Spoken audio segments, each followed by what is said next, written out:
Les paraboles dans le noble Coran. La comparaison entre l'eau et la vie d'ici-bas. Allah nous dit dans Surat Yunus, verset 24, بعد أعوذ بالله من الشيطان الرجيم إنما مثل الحياة الدنيا كما إن أنزلناه من السماء فاختلط به نبات الأرض مما يأكل الناس والأنعام حتى إذا أخذت الأرض زخرفها وزينت وظن أهلها أنهم قادرون عليها أتاها أمرنا ليلا أو نهارا فجعلناها حصيدا كأن لم تغن بالأمس كذلك نفصل الآيات لقوم يتفكرون. Allah subhanahu wa ta'ala dit dans le sens des versets: la vie présente est comparable à une eau que nous faisons descendre du ciel et qui se mélange à la végétation de la terre dont se nourrissent les hommes et les bêtes. Puis lorsque la terre prend sa parure et s'embellit et que ses habitants pensent qu'elle est à leur disposition, notre ordre lui vient, de nuit ou de jour, c'est alors que nous la rendons toute fauchée, comme si elle n'avait pas été florissante la veille. Ainsi, exposons-nous les preuves pour des gens qui réfléchissent. Explication de la parabole par Ibn al-Qayyim rahimahullah.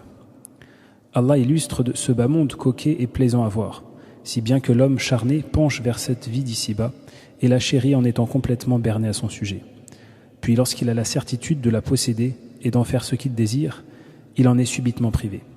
Au moment où il en a justement le plus besoin, voilà qu'on s'interpose entre cette vie matérielle et lui. Allah compare donc ce bas monde à une terre qui l'irrigue grâce à la pluie. Celle-ci couvre le sol d'une belle végétation qui est un plaisir pour les yeux.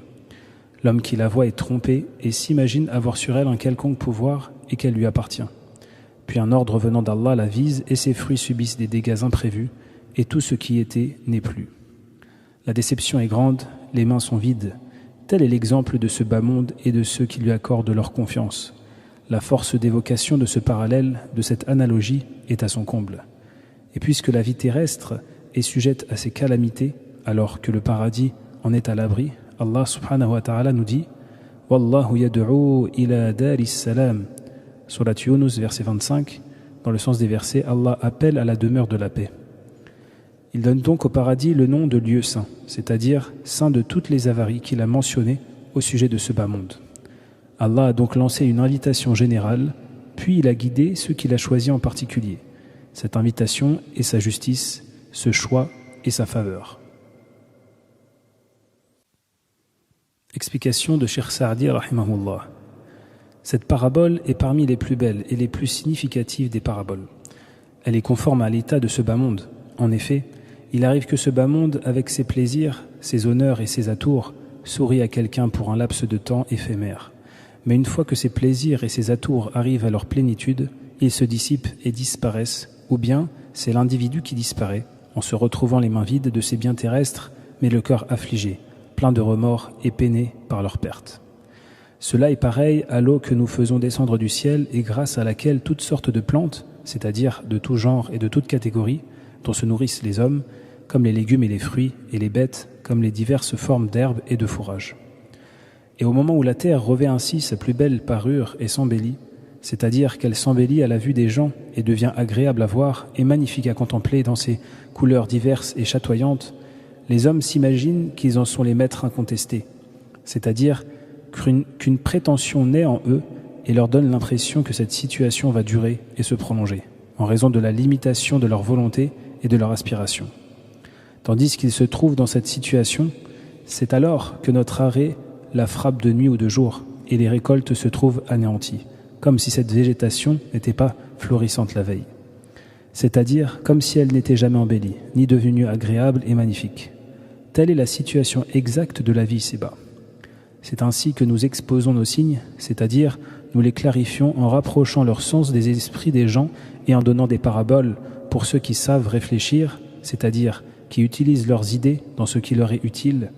Quant à l'insouciant négligent, celui-là ne tire profit d'aucun signe et les preuves ne peuvent le débarrasser de ses doutes.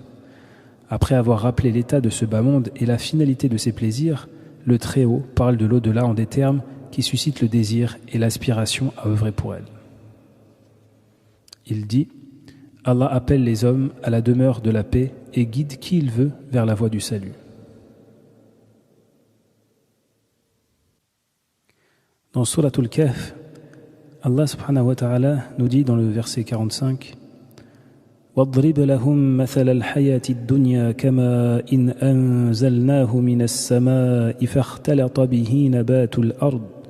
فاختلط به نبات الأرض فأصبح هشيما تذروه الرياح وكان الله على كل شيء مقتدرا.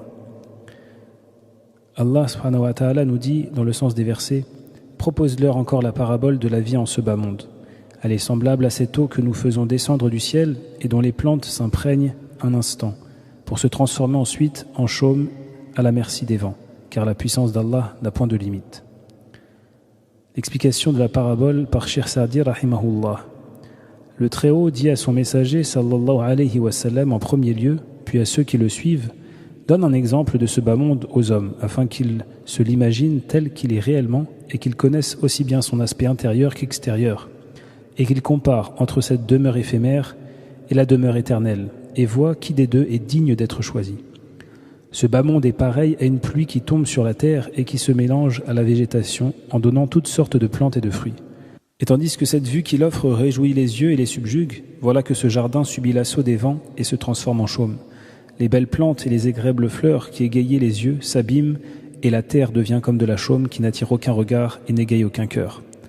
Il en est ainsi de ce bas monde. En effet, tandis que l'homme qui est subjugué par ses attraits se laisse griser par sa jeunesse, obtient certains de ses plaisirs, y accumule ses dirhams et ses dinars et s'enfonce dans ses délices et ses passions en toutes circonstances, en croyant que cela va durer pour toujours, voilà qu'il est atteint par la mort ou la disparition de ses biens. Sa joie le quitte alors, ses plaisirs disparaissent et son cœur se trouve en proie à l'amertume. Il quittera sa jeunesse, sa force et ses biens et ne gardera plus que ses mauvaises œuvres. Dès lors, l'injuste se mordra les doigts une fois qu'il saura la réalité de la situation dans laquelle il se trouve. Et il souhaitera retourner sur terre, non pas pour terminer ce qu'il a laissé comme plaisir, mais pour récupérer ce qu'il a négligé comme œuvre par le repentir et les bonnes œuvres. Ainsi donc, le sage qui est perspicace et sensé réfléchit bien à cette situation et se dit: suppose que tu vas mourir, car il est certain que tu vas mourir un jour ou l'autre. Laquelle des deux situations vas-tu choisir? Être trompé par les faux attraits de ce bas monde comme le font les animaux, ou œuvrer pour une demeure dont les délices sont éternelles et qui contient tout ce qui réjouit les âmes et égaye les yeux. Grâce à cela, on peut distinguer la guidance de l'homme ou son égarement, sa réussite ou son échec. C'est pour cela que le Très-Haut nous dit que les biens et les enfants sont la parure de ce bas monde, c'est-à-dire qu'il n'y a rien en dehors de cela, et que tout ce qui reste à l'homme et qui lui est utile et le réjouit sont les belles œuvres qui englobent tous les actes d'adoration obligatoires et surérogatoires, comme les droits d'Allah et ceux des êtres, entre autres la prière, la zakat, les aumônes, le pèlerinage, la umrah, les louanges, les glorifications, les exaltations d'Allah, la lecture du Coran, la quête d'une science utile, le fait d'ordonner le convenable et d'interdire le blâmable, la préservation des liens de parenté, le respect des parents, l'acquittement des droits des épouses et des domestiques, la compassion pour les animaux, ainsi que pour l'ensemble des créatures, bref, toutes les formes de bien. Ce sont là les œuvres qui restent et dont la rétribution perdure auprès d'Allah et s'accroît même. Ce sont là donc les œuvres dont on espère la récompense, la bienfaisance et l'utilité en cas de besoin. Telle est la situation pour laquelle les hommes doivent rivaliser et entrer en compétition. Remarquez comment, après avoir donné un exemple de ce bas monde, de sa situation et de sa disparition, le Très-Haut dit que ce qu'il contient est de deux genres. Un genre de parure dont on jouit quelque peu avant qu'il ne disparaisse sans laisser aucun avantage à l'individu.